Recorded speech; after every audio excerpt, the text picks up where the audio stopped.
Hello friends, welcome to my channel. ஈரமான Rojave today எபிசோடுக்கான review பார்க்கலாம். சேனலை சப்ஸ்கிரைப் செய்துக்கோங்க, கூடவே பெல் ஐக்கானையும் ப்ரெஸ் பண்ணிக்கோங்க. இப்போது வீட்டில் ஈஸ்வரி மலருக்கு என்னாச்சுன்னு தெரியலையே, எப்படி இருக்காளோ தெரியலையே அப்படின்னு சொல்லிட்டு அதை பற்றி யோசிச்சுட்டு புலம்பிட்டு இருக்காங்க. இதை பார்க்குற மரகதம் பவுன் இவங்க ரெண்டு பேரும் பேசிக்கிறாங்க. மரகதம் இருந்துட்டு சொல்கிறாங்க, என்னடி ஆச்சு இவளுக்கு இப்படி புலம்பிட்டு இருக்கா அப்படின்னு சொல்லிட்டு. ஒன்றும் இல்லை, மலருக்கு கத்தி குத்துப்பட்டுருச்சு இல்லை, அதை நினச்சி தான் வருத்தப்பட்டு இருக்கா போல இருக்குன்னு.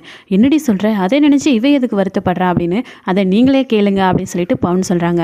உடனே ஈஸ்வரி இருந்துட்டு இந்த பக்கம் அந்த பக்கமும் அதை நினச்சி புலம்பிட்டு திரிகிறாங்க. இதை பார்த்து மரகதம், எதுக்கடி இப்படி புலம்பிட்டு இருக்க, என்ன அவள் மேலே அவ்வளோ பாசமா என்ன, சண்டை போட்டு அவங்களே ராசி ஆயிடுவேன்னு சொல்கிறாங்களே, அந்த மாதிரி அவள் மேலே நாத்தனார் பாசம் வந்துருச்சா என்ன உனக்கு அப்படின்னு.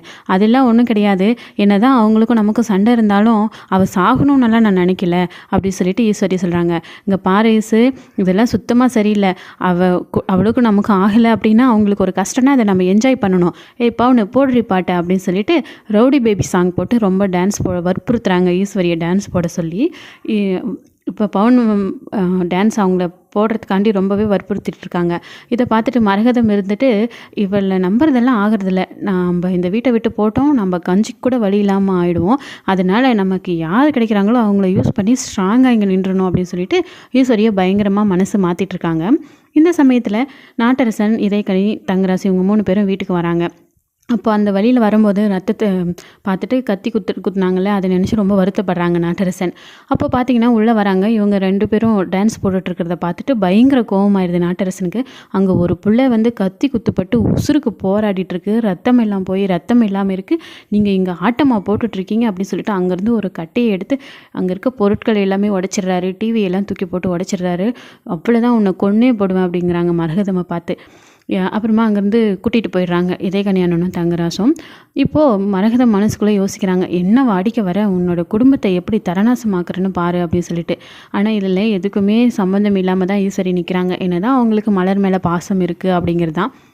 இப்போது ஹாஸ்பிட்டலில் வெற்றி தன்னோட அம்மா மேலே படுத்துட்டு, மலருக்கு குணமாயிருமா, எப்போ மலர் குணமாவாங்க அப்படின்னு சொல்லிட்டு அழுதுகிட்டே இருக்காங்க.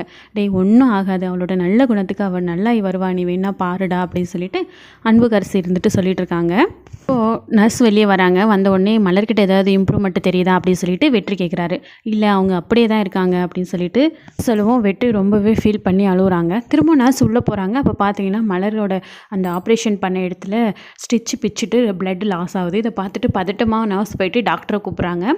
டாக்டர் போய் பார்த்துட்டு வெளியே அதாவது சர்ஜரி பண்ண இடத்துல அவங்களுக்கு பிளட் லாஸ் ஆகுது, இந்த மாதிரி லாஸ் ஆனால் ரொம்ப கிரிட்டிக்கல் அப்படிங்கிறாங்க. உடனே நாட்டரசன் இருந்துட்டு, உயிருக்கு ஏதாவது ஆபத்தா அப்படின்னு உடனே ஆமாம் அப்படின்னு சொல்லி தலையாட்டவும் எல்லோரும் பயங்கரமாக அழுகுறாங்க.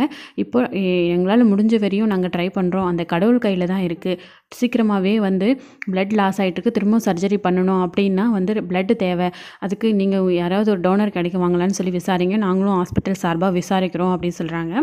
எல்லாருக்கும் ஃபோன் பண்ணி பார்க்குறாங்க. வெற்றி ரொம்பவே மனம் உடைஞ்சு போய் அந்த இடத்துல என்ன பண்ணுறதுனே தெரியாமல் நிற்கிறாங்க. பார்க்கவே ரொம்ப கஷ்டமாக இருக்குது அப்படிங்கிறது தான். யாருக்கு ஃபோன் பண்ணியும் யாருமே டோனர் கிடைக்கல. என்னாச்சு, டோனர் கிடைச்சாங்களா அப்படின்னு சொல்லி டாக்டர் கேட்குறாங்க. இல்லை அப்படின்னு சொன்ன உடனே கொஞ்ச நேரத்தில் நர்ஸ் பி பாசிட்டிவில் ஒரு டோனர் கிடச்சிருக்காங்க, அவங்களாம் முன் பிளட்டு தரேன்னு சொல்லியிருக்காங்க அப்படின்னு ரொம்ப சந்தோஷம், எல்லோரும் தைரியமாக நம்பிக்கையாக இருங்க, கண்டிப்பாக மலர் குணமாவாங்க அப்படின்னு சொல்லி டாக்டர் சொல்லிட்டு போகிறாங்க. இப்போ அந்த பிளட்டு கொடுத்தவங்க யார் அப்படின்னு பார்த்தா நம்ம ஈஸ்வரி.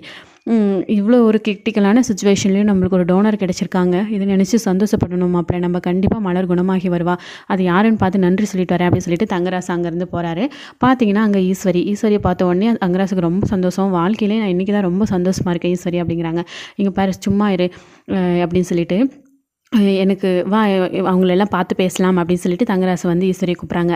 இங்கே பாரு, நான்லாம் உங்ககிட்ட கொஞ்சம் குழாவி உறவாடுறதுக்காக வரல, எனக்கு மலரை பிடிக்காது, வீட்டில் இருக்கவங்கள பிடிக்காது, நீங்கள் சந்தோஷமாக இருக்கிறது பிடிக்காது, எல்லாமே உண்மை தான், ஆனால் நீங்களாம் சாகணும் அப்படின்ற அளவுக்கெல்லாம் நான் ஒன்றும் யோசிக்கல, அதனால தான் அப்பா வீட்டுக்கு சத்தம் போட்டுட்ருக்கப்போ ரத்தம் கிடைக்கலன்னு சொன்னார், அதனால தான் நான் பிளட் கொடுக்கலான்னு வந்தேன் அப்படின்னு சொல்லி ஈஸ்வரி சொல்லிட்டு அங்கேருந்து போகிறாங்க. இப்போது தேனு பார்க்கணும் அப்படின்னு சொல்லி அழகர் வெயிட் பண்ணிகிட்டு இருக்காங்க. ஆனால் தேனு வரல, நம்ம வீட்டானே போய் பார்க்கலாம் அப்படின்னு சொல்லி பார்க்குறாங்க. அங்கே போனால் வீடு லாக் பண்ணியிருக்கு.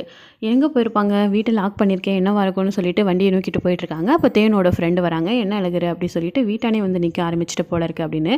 அப்போ தான் தெரியுது, அவங்க ஃப்ரெண்டு சொல்கிறாங்க, இப்போ தேனு வீட்டில் இல்லை, உனக்கு விஷயமே தெரியாதா, மலரக்கவா காலையில் யாரோ கத்தியால் குத்திட்டாங்களாம், எல்லாரும் ஹாஸ்பிட்டலில் இருக்காங்க அப்படின்னு சொல்லிட்டு அழகர் ரொம்பவே பதட்டமாகி அங்கேருந்து அதிர்ச்சியோட வண்டி எடுத்துகிட்டு கிளம்பியிருக்காங்க. இப்போ அழகரை கண்டிப்பாக ஹாஸ்பிட்டல் போகணும், அங்கே அவங்க அழகிறதான் தப்பாக நினைக்கிறதுக்கு நிறைய வாய்ப்புகள் இருக்குது.